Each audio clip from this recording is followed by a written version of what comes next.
ህዝብ ትግራይ ነቲ ኣብ ልዕሊኡ ዝተዳዕነነ ጆኖሳይድ ብጽንዓት ኣብ ምምካት ከም ዝርከብን ነዚ ዘይተርፍ ዓወት ብቐረባ ርሕቐት እናጠመተ ድማ ብዘላቕነት ህልውኑ ንምርጋጽ ኣብ ዝውስን መድረኽ ኮይኑ ይረባረብ ከም ዘሎ ህዝባዊ ወያነ ሓርነት ትግራይ ኣብ ዘውፅኦ ሰሙናዊ መልእኽቲ ኣፍሊጡ ነዚ ወሳኒ መድረኽ ብዓወት ንምዝዛም እውን ኣብ ሓደጋታትን መውፅኢ ኣንፈቱን ብዕምቀት ዘትዩ ቃልሱ ኣጠናኺሩ ካብ ምቕጻል ወጻኢ ካሊእ ኣማራጺ ከም ዘይብሉ ኣብ መደምደምታ ብምብጻሕ ኣብ ውሽጥን ወጻን ዝርከብ ህዝቢ ትግራይ ከም ቀደሙ ኣብ ሓደ ዕላማ ዓሲሉ ይቃለስ ከም ዘሎን ህዝቢ ትግራይ ፍትሓዊ ዕላማ ተሓንጊጡ ዘካይዶ ዘሎ ቃልሲ ብዓወት ዛዚሙ እታ ዝብህጋ ሰላማዊት ልምዕትን ዲሞክራሲያዊትን ትግራይ ከም ዝሃንጽ ድማ ኣየጠራጠርን ክብል ህዝባዊ ወያነ ሓርነት ትግራይ ኣብ ዘውፅኦ ሰሙናዊ መልእኽቲ ሓቢሩ ጆኖሳይዳዊ ስርዓት ብልጽግና ነቲ ዘውፅኦ ትልሚ ምብራስ ህዝቢ ትግራይ ንምዕዋት ኣብ ውሽጢ ትግራይ ውሑዳት ከዳዓት ብምዕሳብ ዓቕሚ ትግራይ ንምብታን ክሰርሕ ጸኒሑ እዩ ዝበለ ሰሙናዊ መልእኽቲ ህዝባዊ ወያነ ሓርነት ትግራይ እዞም ኣብ ዝለዓለ ኣመራርሓ ጊዜያዊ ምምሕዳር ዝነበሩ ከዳዓት ልኡኽቶ ጸላኢ ብምውሳድ ረብሓ ትግራይ ኣሕሊፎም ንምሃብ ካብ ዝፈጽሞ ብሄራዊ ክሕደት ሓሊፎም ኣንጻር ህዝብን ሉዓላውነትን ትግራይ ዝተሰለፉ ዕጡቕ ጉጅለ ክሳብ ምውዳብ ዝበጽሐ ታሪኻዊ ክድዓት ፈጺሞም እዮም ኢሉ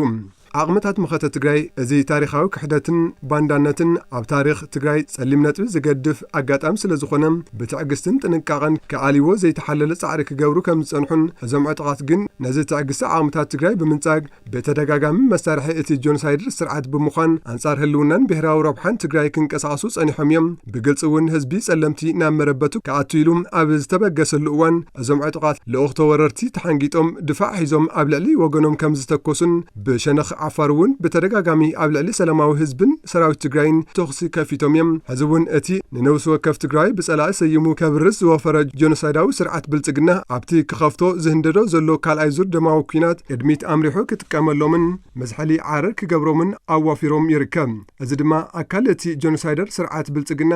ብዝተፈላለዩ መልክዕ ህዝቢ ትግራይ ንምብራስ ዝሓዞ ትልሚ እዩ ክብል ህዝባዊ ወያነ ሓርነት ትግራይ ኣብ ዘውፅኦ ሰሙናዊ መልእኽቲ ኣፍሊጡ ዓቕምታት መኸተ ትግራይ ነቶም ኣብዚ ታሪኻዊ ጌጋታት ዝተሰለፉ ተጋሩ ካብ ጌጋኦም ተጣዒሶም ናብ ህዝቦም ክምለሱ ተደጋጋሚ ጻውዒት ከቕርቡ ከም ዝጸንሑን መቐጸልታ እዚ ጻውዒት ድማ መንግስቲ ትግራይ ነቶም ብዝተፈላለዩ ምኽንያት ምስ ሓይልታት ጸረ መኸተ ትግራይ ተሰሊፎም ዘለዉ ተጋሩ ናብ ንቡር ህይወቶም ክምለሱ ብካቢነ ወሲኑ መፈጸሚ መስርሒ ብምውጻእ ዕላዊ ገይረሎ ዝበለ እቲ ሰሙናዊ መልእኽቲ እዚ ጻውዒት ኣካል እቲ በዞም ከዳዓት ክጽሓፍ ዝድለ ዘሎ ታሪኻዊ ጌጋ ንምእራም ዝግበር ዘሎ ሕልፊ መንገዲ ዝኸደ ጻዕሪ ስለዚ ድማ ኣብዚ ታሪኻዊ ጌጋ ዝተሰለፍኩም ተጋሩ ነቲ ጻውዒት ህዝብን መንግስትን ትግራይ ተቐቢልኩም ካብዚ ንውልድ ወለዶ ዝሓልፍ ጸሊም ታሪኽ ዓርስኹም ክትድሕኑ ይግባም ነዚ ዕድል ብምጥቃም ካብ ኮንቱ ሞትን ታሪኻዊ ናይ ሕግን ሞራልን ተሓታትነትን ዓርስኹም ኣድሕኑ ክብል ድማ ጸውዑ ሰሙናዊ መልእኽቲ ህዝባዊ ወያነ ሓርነት ትግራይ